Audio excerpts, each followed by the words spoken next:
Hey, what's up, everybody? Welcome back to episode number 12 of the Everyday Tonics podcast. This is Everyday Tonics. Hey, everyone. I just had my morning coffee. I'm pumped up. I'm sorry it's been a while since I released the episode or I haven't been active. I just moved to a new pad and, moving requires a lot of things to move. And it's also, I used it as a time to kind of replan and restructure my life. And that involved me not using any technology really during this time period. So I've been ghost. I got some messages like, yo, where you at? I didn't disappear. I'm just kind of refocusing and repurposing everything. And I have a lot of cool things planned. This is obviously a long-term project for me. I have several projects that I have going on in my life, but this is my passion project, Everyday Tonics. And I'm glad you guys are listening and that you're part of this awesome journey and I could take you here.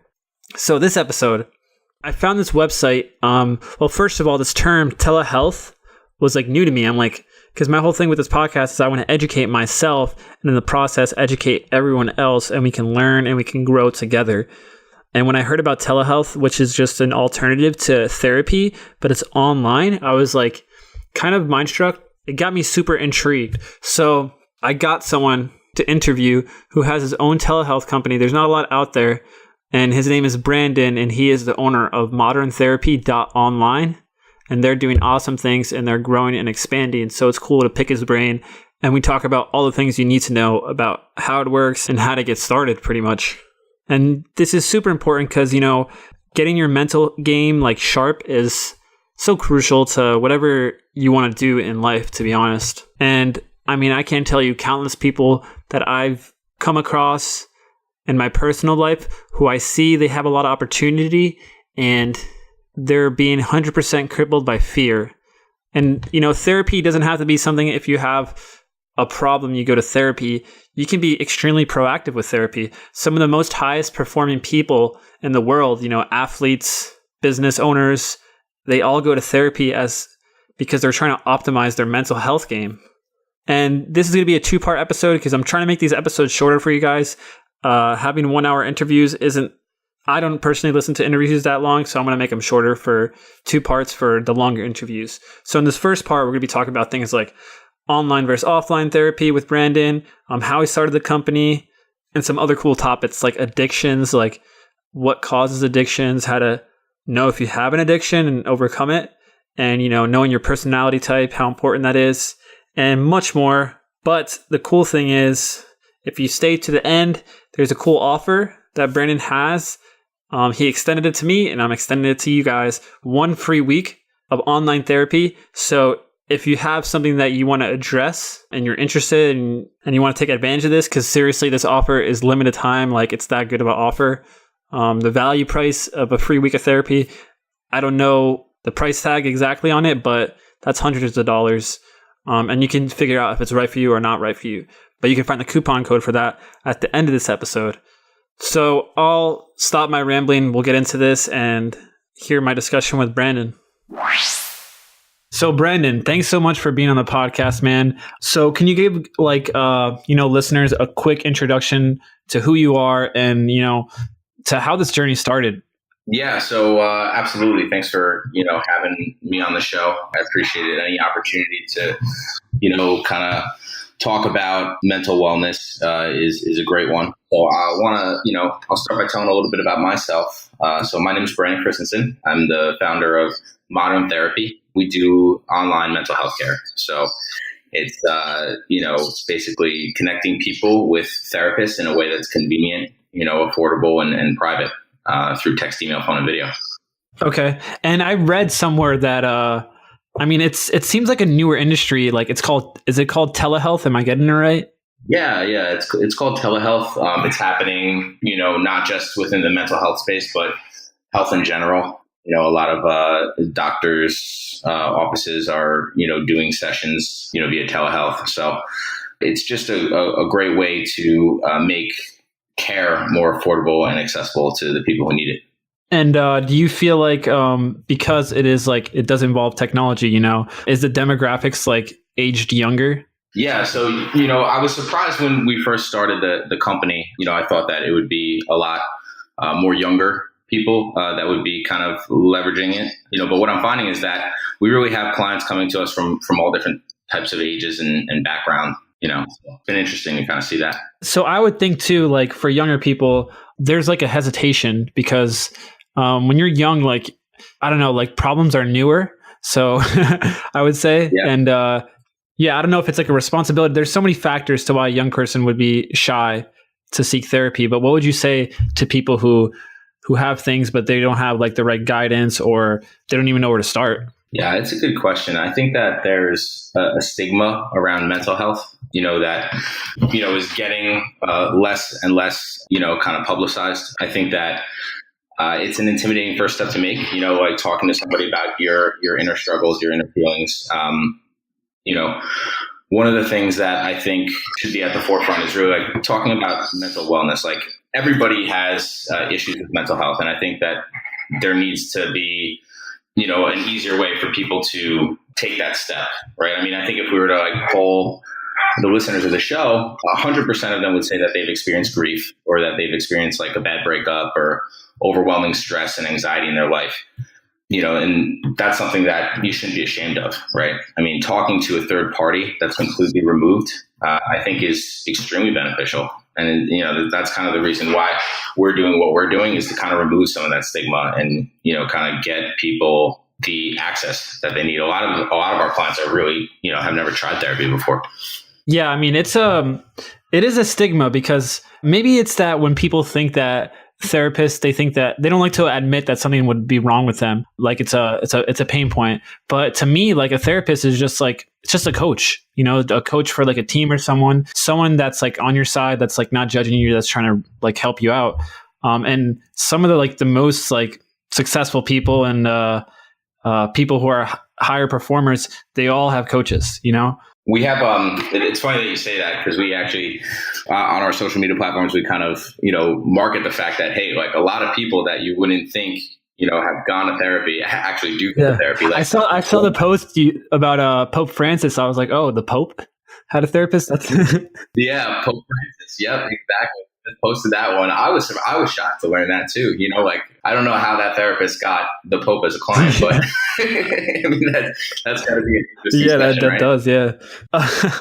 So, what are the categories y'all like specialize in, or do you guys are you guys wide ranging?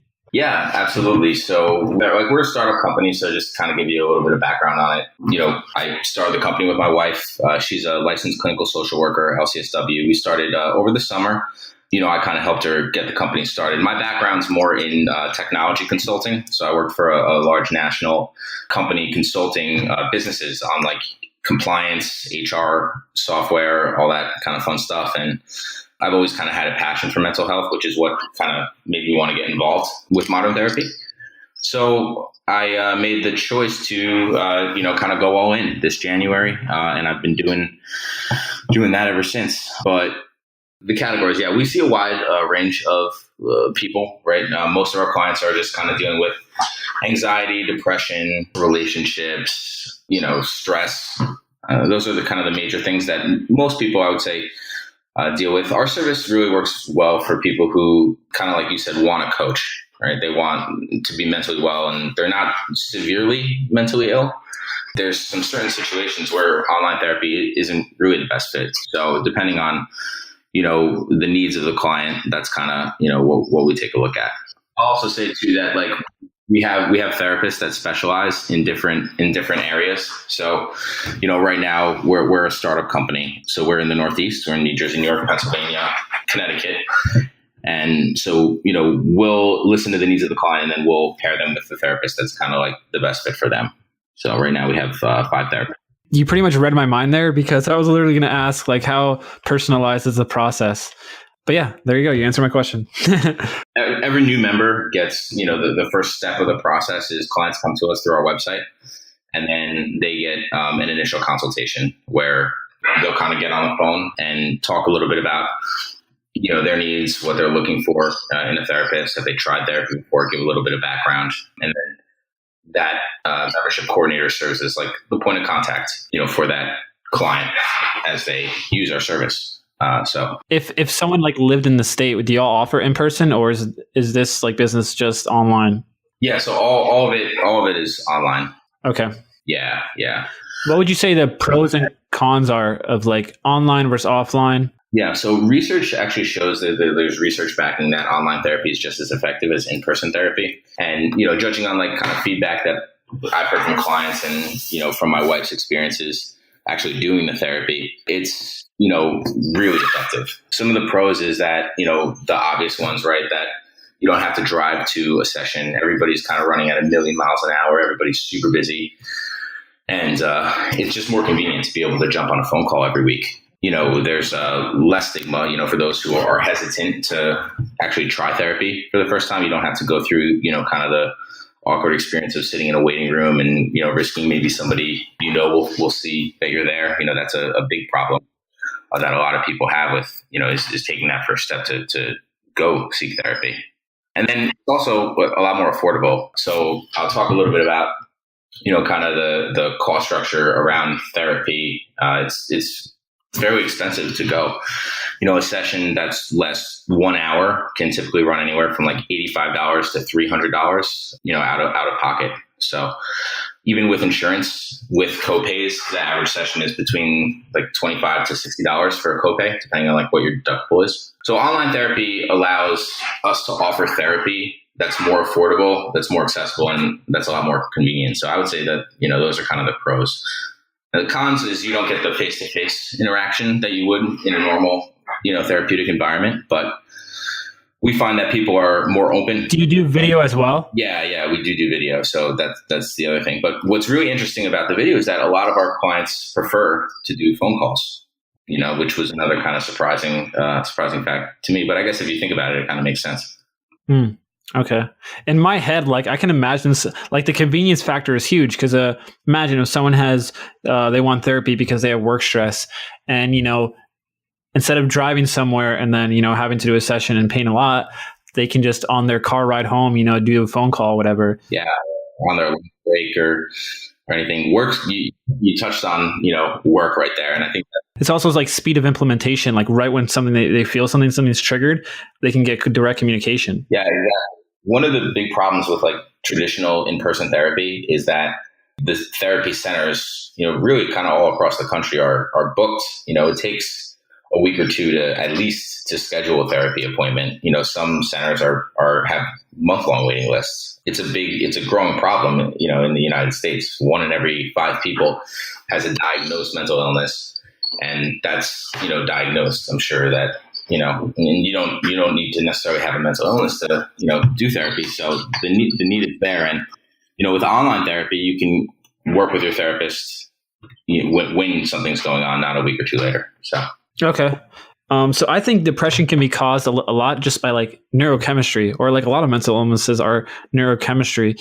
How much do you think of it? And I don't know if your therapist kind of like cover this as well, is like probably through like toxicity or nutrition, compared to just like their mindset. Yeah. So there's a neurological factor, to depression, definitely. And there's a genetic aspect to it as well.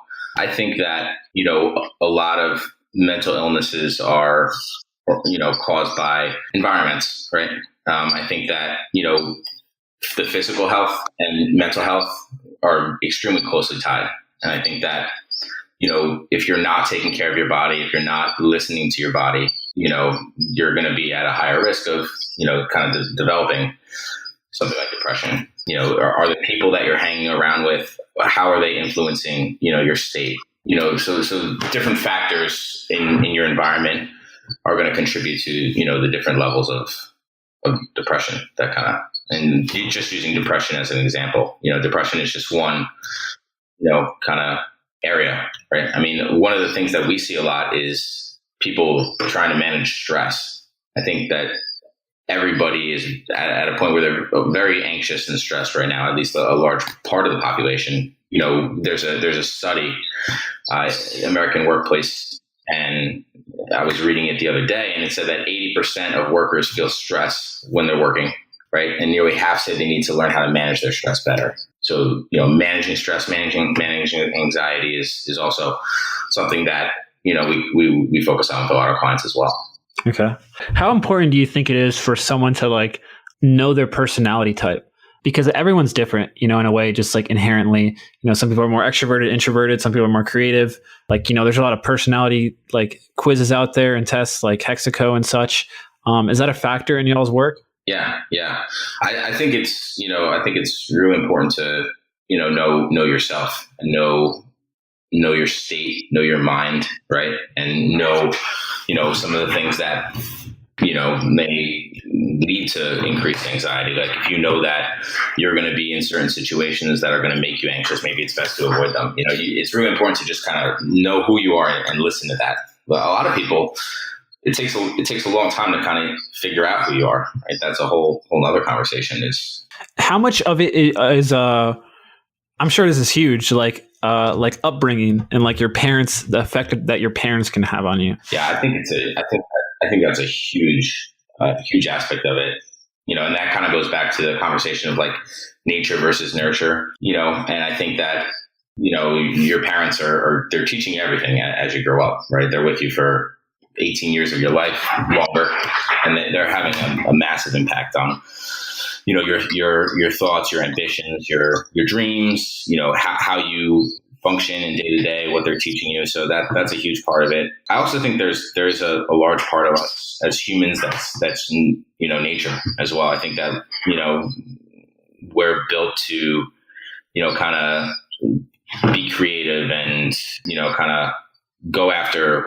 all that we're capable of. So I think that and some people fall, or let me try to explain this. I think some people have an easier time getting past that than others do.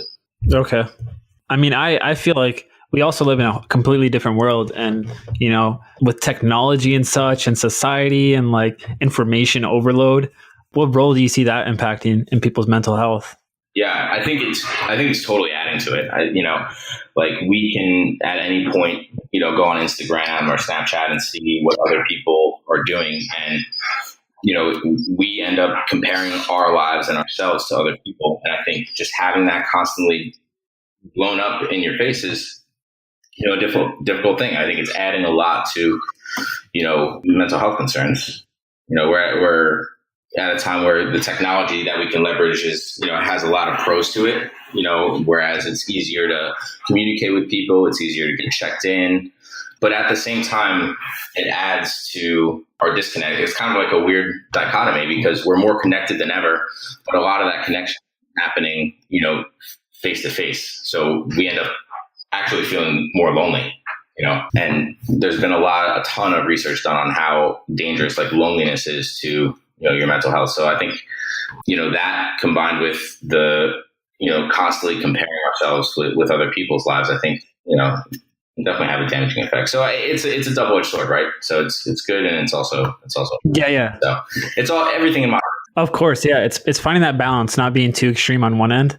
But I mean, it's so true what you said, that the loneliness factor. It's even me, like it's kind of hard like nowadays, like find a community of friends and stuff. At least I live in South Florida. It's very like populated. So yeah, what do y'all really like recommend to people who like want that sense of community or someone to talk to? Because I know a lot of people like that online I talk to where they have problems. They just don't have anybody to talk to. I mean, is therapist the answer there? Yeah, I mean, that's probably one of your quickest answers is, find a therapist. That's somebody that, is not only going to be great to talk to, but it's going to be somebody who's going to be able to help you look into your, own life and kind of get to know yourself a little bit better. And, it's a really great thing when you can have somebody else try to, kind of navigate the ins and outs of your own self alongside you. It's a huge advantage. So that's one, but therapy isn't always an option, for some people, and for those who, maybe therapy is not an option. There's a lot of other great resources, out there, sites like meetups.com, where you can kind of like, go physically meet other people that have similar interests as you, things like that, alumni events, book clubs, things like that are great to, kind of get yourself out there. It's easy, like when you're lonely, to kind of say to yourself, oh, I don't feel like going out, or, I don't feel like putting myself out there. And that is a voice that you shouldn't listen to, right? As nerve wracking as it is, that's a bad habit. as bad as you want to, maybe not do that, especially like when you're feeling lonely and depressed, that's really when you feel like you don't want to put yourself out there. But, if you do it, you're going to definitely thank yourself. I've never found myself, not force myself to go to an event and be disappointed that I went. I don't know if you found the same thing, but. Yeah. I mean, my thing is like, I always like try to take away one thing from everything I do, even if it's like, I feel like it's the worst situation, life has lessons, what was that quote from Abraham Lincoln? Like, you can always learn something from someone, even if it's what not to do. Yeah. Yeah. So there's always things to learn and like things to watch. Life isn't that random, I think. Yeah, no, absolutely not. Yeah. So, I mean, a big thing that I think is that most people would need therapy for, but not like, it's probably not severe in people's life, but there's I think a lot of people have minor addictions. There's major addictions like, drugs and stuff, but like minor addictions. What are the most common like minor addictions you think people have that they would get good results with therapy? Yeah, addiction is a huge problem, and actually, serious addiction is a huge problem. I know, I don't know about down in Florida, but like, because people become blind to it, they just like they accept it. Well, it takes control of your life, right? Like in New Jersey right now, there's a massive opioid epidemic going on. So around the whole U.S. Yeah, everywhere. Yeah, everywhere. So that's a very serious addiction, right? I think everybody has some kind of addiction, and it doesn't have to be severe, right? I mean, an addiction could be as simple as like every time you're upset, you tend to like overeat. Like that's an addictive behavior, right? People are addicted to video games, very like, that's very common, video game addiction. So, addictions are easily treated, and therapy is a great way to do that. I think really, at the source of addictions is control. It's about, the level of control that you have over your life, and it's important to kind of, if you see yourself, partaking in addicting behavior, maybe like gambling is a common one, right? Like you find yourself maybe going to the casino a little bit more often, it's important to recognize that, hey, this is addictive behavior. Maybe I should kind of tone it down. Drinking can easily turn from social to addictive, especially like in college, that's very common. So I think really the main thing to do is just take control of your life, take control of your actions. And, always remember that you have the power, and, it's easy to let an addiction kind of take you over. But, if you kind of keep that mantra with you, it's going to help. Yeah, that's really powerful. So switching back a little bit, something that I was just thinking, like some way, I don't know what you think about pets, like how important pets are, but pets are so important for mood. I feel like when I come home and I see my dog, like, I take it for granted, but like he always boosts my mood up. How important do you think like people to have pets are? Yeah, for sure. That's cool. What kind of dog do you have? It's a Shih Tzu. Shih Tzu, cool. Yeah, I grew up. I have to like force him to do things, but yeah. I grew up with a chocolate lab, so like I love dogs, and the pets in general are great. They're especially for people who are lonely, or even people who aren't lonely. Like a pet is definitely going to cheer in most situations. If you come home, they're wagging their tail, they're greeting you. You always have that animal to kind of lean on. Pets are used in a lot of different therapy as well. So yeah, I think pets are great. Yeah, that's true. I mean, some people have like work dogs, or not work dogs, but people from PTSD, I believe. Yeah, well, we've even done, with Modern Therapy for clients, we've done support animal evaluations. To like now, a lot of airlines are allowing like people to bring, dogs with them on planes because of their anxiety levels. So cool. Yeah. So I mean, I mentioned PTSD real quick, but I just thought I wrote a note about this. Have you heard of MAPS before? MAPS, no. Tell me about it. It's a multidisciplinary association for psychedelic studies. Okay. And they're a legit association, and they've been doing a lot of studies about psycho-assisted MDMA, LSD, but like microdose with like therapy. And it's been proving extremely effective for people with PTSD and a lot of like traumas. I mean, I just mentioned it because I don't know like how deep you guys dive into that, but I feel like that's a new field that's gonna like a new medicine field, because a lot of there's a lot of problems with like antidepressants and pharmaceuticals like opioids, like the addiction rate, and these aren't really addictive. They're very just like medicinal. Yeah. But I don't think you guys practice that. No, we're not. We don't practice that. I definitely think that. No medicines. No, not at this point. I don't think you can prescribe medicines online. Yeah. You actually can. Okay. Telepsychiatry, is definitely a growing thing. It's not something that we do right now. Maybe in the future there is a need for it. I always think that medication should be like, I think the last resort is if you've tried, a large variety of different other ways to kind of treat what you're going through. Medicine is a good thing if you've exhausted all other options, but it can be very addictive, and so it's something that you want to be careful about. But now I would say natural remedies are probably definitely like helpful to use in conjunction with talk therapy and kind of other methods. So that is the end of part 1 of my episode with Brandon. I'm sorry if the audio quality wasn't the best for this interview. I'm hoping to fix that in the future, but the coupon code, here it goes. It's going to be in the show notes for this episode, but the coupon code is Everyday Tonics with a capital E, and it's one word, Everyday Tonics. And with that, when you register it on the website, you'll get a week free of online therapy. When you go through the checkout, you just put that as the coupon code. And yeah, sign up. Episode 2 is going to be coming out very soon. That'll be the next episode for you guys. Check it out. And drop me a review on iTunes if you find anything useful or have gotten any impact from any of the episodes.